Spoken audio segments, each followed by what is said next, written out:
welcome to today's Fireside Chat with Jesse. I am joined today by Ray Wizbowski, Chief Marketing Officer for IDS. Thanks for joining me, Ray. Thanks, Jesse. Nice to be on. No, absolutely, man. And it was great meeting you a few weeks ago at this Equipment Finance Cares event in Minnesota. Seen you on several of these video podcasts and stuff, and love what you're doing for IDS, and glad to have you on this program. So thanks again, man. Yeah, I appreciate it, and I'll have to compliment you. The EF Cares event, what a great event! Pulling just a good group of people together around some good topics, and I really appreciated the panel discussions. It's great to see people in our industry just sharing kind of what they feel from a values perspective, and it was moving in a lot of ways. No, thank you. And that means a lot. I mean, obviously when you have an idea of something and you're just like, okay, and it's nice to see the vision come to life, but more importantly, those contacts that you've developed in the last 16, 17 years in equipment finance who kind of understand sort of what you're doing. Yeah. And their willingness to come right. and share their experiences and everything. So thank you for that. Yeah. So Ray, for absolutely. The people, I guess, who might not be familiar with you in equipment finance, do you mind just kind of telling your backstory and kind of what brought you to IDS? Sure. So I've been in marketing for a long time, for over 20 years now. Most of my career has centered around selling into financial institutions, and it's been a variety of technologies that have taken me into those institutions. I started my career selling security technology, so everything to do with consumers coming into portals, whether that's two-factor authentication that we're all familiar with now, that we're probably all annoyed with now. But that was some of the early starts of my career, is making sure that there was security in access, and then it transitioned from security and access to security and payments. Worked with a company that was really focused on ensuring the entire value chain of the payment process was secure. And that actually brought me to Minnesota. And then after spending some time in Minnesota, got a call from a recruiter that said, would you like to work for a company that's really on the verge of change? And that was IDS. Met with David Hamilton, really enjoyed his vision. Equipment finance wasn't a part of the bank that I had been exposed to at that point. I mean, I'd known the commercial and industrial side and had heard of this, this piece of business, knew what it was, but hadn't actively worked in that market. As I got in, what I found is what a group of people that are absolutely dedicated to this type of financing. And the little secret that I think we know, but the world doesn't know, is this is the part of the bank that powers the world. I mean, this is what gets the economy moving. And so was really excited to jump in with David and begin to do some of the things with IDS that could help build that value for our customers. No, and that's a good point.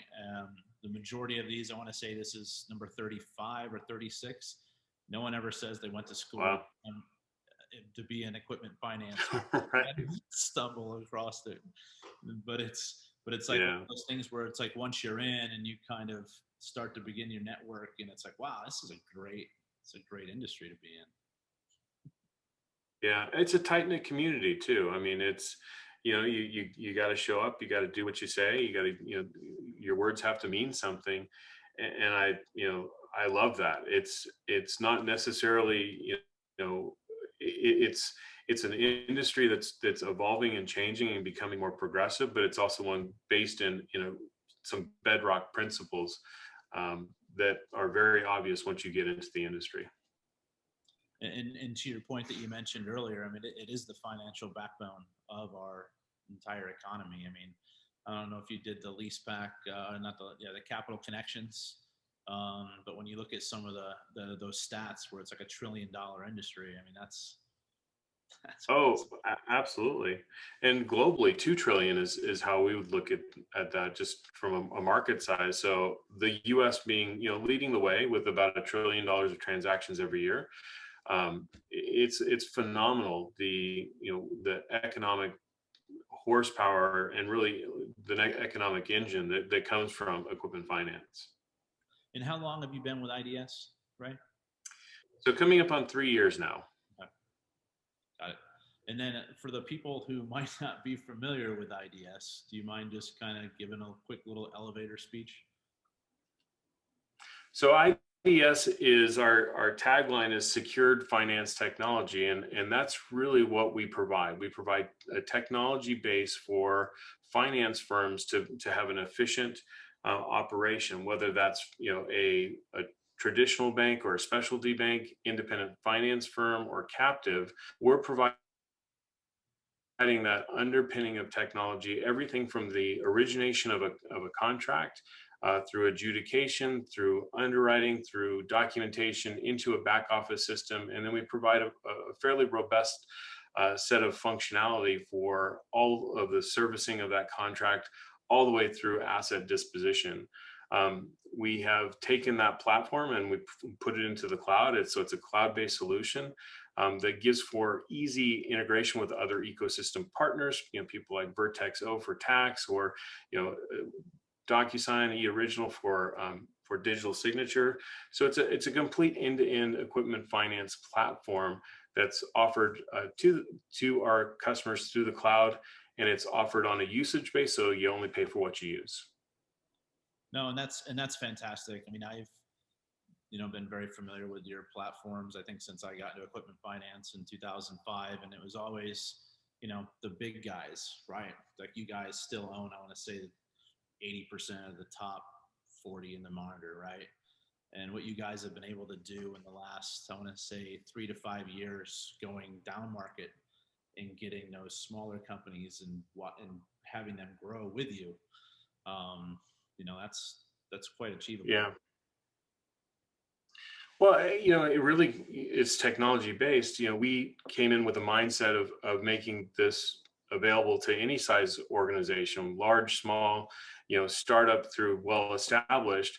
That we wanted people to have the access to, the foundational technology that really is powering some of these large banks, but in a way that's consumable. And as I said, pay for what you use. It's get in, start using the system with the functionality that you need, and then we grow together. And that's the intention of, when we introduced IDS Cloud, it was very much about making that accessible and making it approachable for any size organization. Nope, and that's fantastic. And there's no better growth than when you watch someone and it's like startup, and then you see them keep growing, growing, growing, and as a Yeah, true it's business exciting. partner, you go alongside of them. So that's fantastic. So let's talk about, I guess, the events that happened in the last, I want to say, 3 to 6 months. Yeah. Stucky acquisition, White Clark acquisition. What does that do? Yeah. Well, besides disrupting your your daily life right now, what does that do for IDS in the long term? Well, it's I can't tell you how excited I am about where we are in the evolution of this company. When I started, the company had just begun to move into the cloud. So 2018, the cloud was introduced, and this was the vision. The vision was that we would have a growth trajectory that included organic growth. Serving our customers as best we can, making sure that customers were the center of what we do, but then looking to other spaces that allowed for us to expand the portfolio and offer more services. To us, it all goes back to the value that we create for our customers and our partners. And so when we looked at the equipment finance space, it's a fantastic space, really good growth opportunities. But we also wanted to look beyond that and say, well, there's the commercial and industrial part of the bank that serves that has other products, things like asset-based lending and factoring, that might be under the same umbrella. And so it makes a lot of sense for us to expand into those areas to give our customers one platform, one technology provider for those different products that they want to put into the marketplace. So we started with William Stuckey and Associates in February. That was a great acquisition. We just announced that the first of those products is now on IDS Cloud. So the ABL platform has been migrated to IDS Cloud. Factoring is coming right behind that. So, really quick work to get that up and running. And part of that's our platform approach. We're building a really, robust, secured open finance platform that we have our equipment finance offer that sits on top of that, now ABL and the others to come. White Clark does something a little bit different for us. That acquisition just got wrapped up, and we're in the process of bringing the companies together. But that really just expands our geographic footprint into Europe. So they have a very strong presence in Europe, a large office just outside of London, which is now our second headquarters. So we're co-headquartered. But it also expands us into auto finance, wholesale floor planning, retail automotive. So it gives us a different area to expand our business. You said that it distracts my daily life. It actually makes my daily life a little easier because now I'm bringing together resources from two companies, and it gives me the opportunity to really focus those resources in those distinct areas, which we categorize in three: equipment finance, working capital, and automotive. And those three areas are now the three-legged stool of the platform that we're offering the secured finance world. No, that's fantastic. And I know some of those things where it's like, okay, do you build this or do you buy this? And I think those acquisitions were perfect. I mean, Stuckey was the market leader in asset-based lending. I don't know, I think since I've been in equipment finance, and the floor planning and automotive stuff that White Clark has is fantastic. Now, what's it like have you always been on the international side as far as working for international organizations, or is this your first one? No, in fact, the last two organizations, my previous company before this was a international company. The one before that, Gemalto, was headquartered in Paris. So I spent about half of my time in Paris. I joke with my wife. I'm like, I used to complain about the fact that I have to fly to Paris. I'm like, oh, I got to go to Paris. And now here a couple of years later, I'm like, hey, I'd like to go to Paris. Like, and I apologize here for 1 second. My daughter is at home sick today, and I told her to stay in the room, so she's a quick cameo. So hey, say hi to Ray. Okay, now go back in your room, honey. Hi. Hope you feel better. Sorry, that was not scripted. It's just all good. See her coming down the hallway, and I'm like, "Yep, I see. Probably what's going to happen." So, yeah. So to that point, the misses are always like, "Oh, where are you going?" Yeah. I got to go here. Well, why are you going in a day early? Well, they want me to golf. Yeah. It's a burden that I must bear. Right. It's like, but then again, that's what another thing we like about this industry is the ability, and then it affords you to do that, and you get to go build those relationships. Absolutely. I was just trying to think. I mean, I know I live in Arizona now. I used to be on the East Coast, and to me, the world revolves around East Coast time. But being an international company, it's like, I don't know, I have to be up on calls now at 5 a.m. or 6 a.m. because we're 3 hours behind. I can't imagine what that's like for you when it's like, okay, we have a London call at like, can we do everything in the afternoon, please, London? Yeah.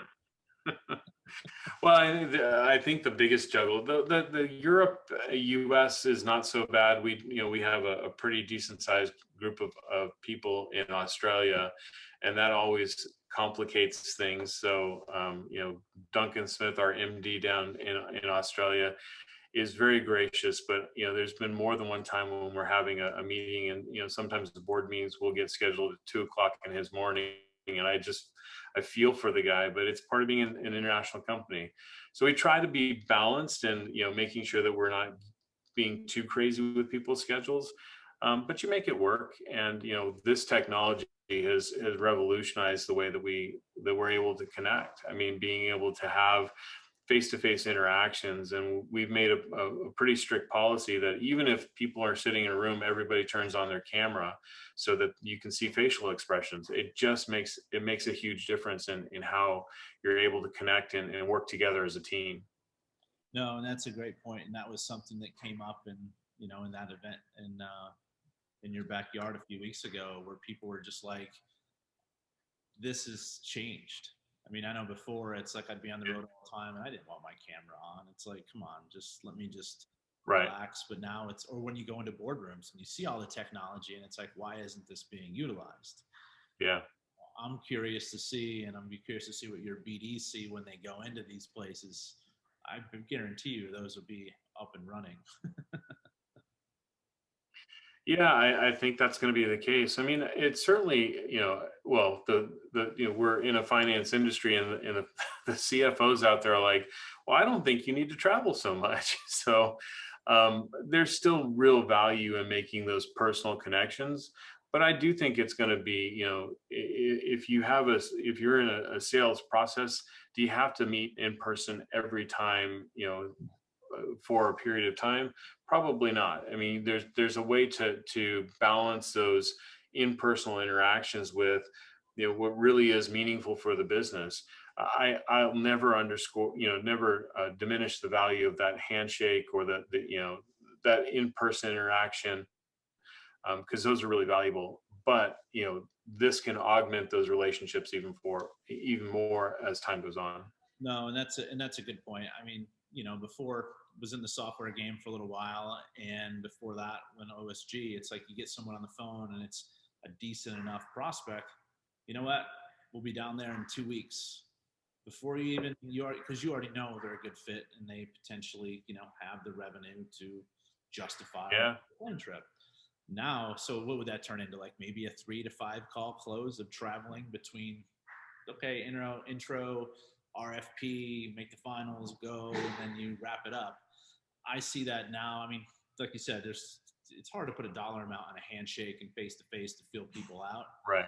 But like to your point, CFOs are like, well, how are you being so successful without having to spend all this money traveling?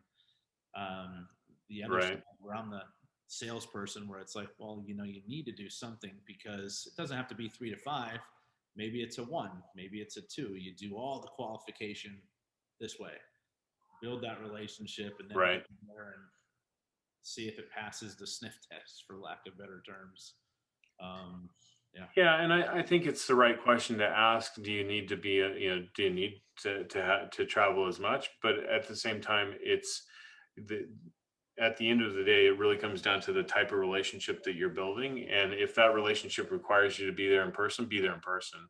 If there's no if you're not diminishing the value that you're delivering through this sort of medium, then that's great. Oh, I agree 100% there. All right, so I'm going to shift a little bit here, Ray. Sure.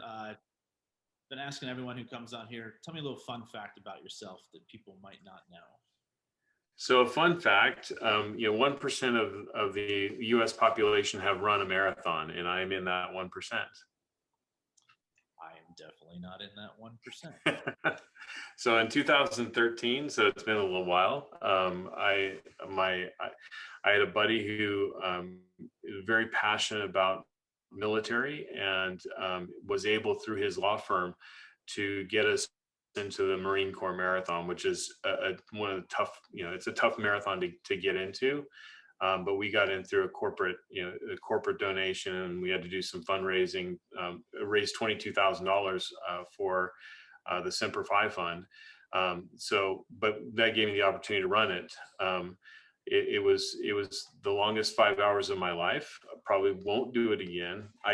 Didn't break any records. I might have broke myself, but I did cross the finish line. I did get the medal. Yeah, of all the ones, I probably would not choose that one, just for the simple fact that it's a matter of pride, and I wouldn't want to come in last. And I can imagine with a bunch of Marines. Yeah. Like, uh, The crazy thing is it's a moving experience because they have mile 16 is the Blue Mile, and that's where the fallen soldiers pictures and the family stand behind that, and that's what you're doing it for. You're doing it to raise money, and I get goosebumps even now thinking about that, because you're tired from running, but then you have a recognition that this is for a bigger cause. So for that reason, I'm happy I did that one. But you're right. 5 hours is not. It's a slow time, and you get Marines cheering you on. You're like, what are you cheering me on for? I mean, come on.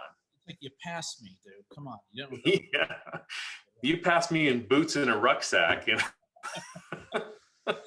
But to your point, though, I did not know that mile six. I knew nothing about that. So Yeah, but I could imagine. powerful.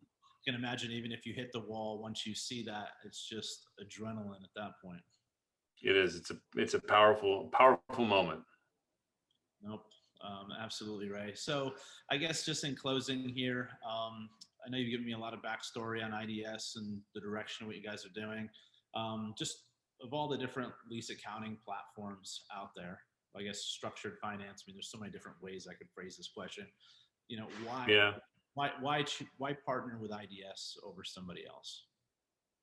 Oh, I think it's in the question that you just asked. It's why partner, and because IDS wants to be a partner to our customers, and we do that from a variety of different ways. One is a passion and investment in innovation in the technology platform, making sure that we're delivering really world-class technology to our customers. But then on top of the platform that we've built to deliver that through the cloud, expanding the portfolio to allow for our customers to move into other areas, to if they want to introduce new products in equipment finance, to be able to partner with them to do that. So it really is about a partnership and delivering value, ongoing value, continuous improvement in that relationship. That's our commitment. That's why we want to be in this business. That's why we get up every day, and that's why I'm here talking to you, is just to make sure that people understand that IDS is here to be a partner. IDS is here to deliver value to our customers. Nope, you hit the nail on the head there, and that's why I like this industry so much. It's the business partners, right? Yeah, absolutely. It makes you keep going. It does. No, it's an exciting time, and coming out of the pandemic, and if you watch the momentum monitors that come out of ELFA, the momentum index, it's funny it's not funny, but it's what a swing from the bottom left corner where everything's clustered down there to then all of a sudden it's up in the top right corner, and there's movement month by month. But there's a lot happening right now, and we all have an opportunity to take advantage of that. We all have the opportunity to be successful because of that. But it goes back to the relationships at the very foundation, which is, technology partners have to be good partners to their lessors, and working together, we're going to capitalize on the market momentum that's sitting in the market right now. Nope, absolutely, Ray. And I thank you again for your time today, and look forward to seeing you at some upcoming events later on this year. I do as well, Jesse. Thank you so much. Really appreciate the opportunity. Thank you, sir.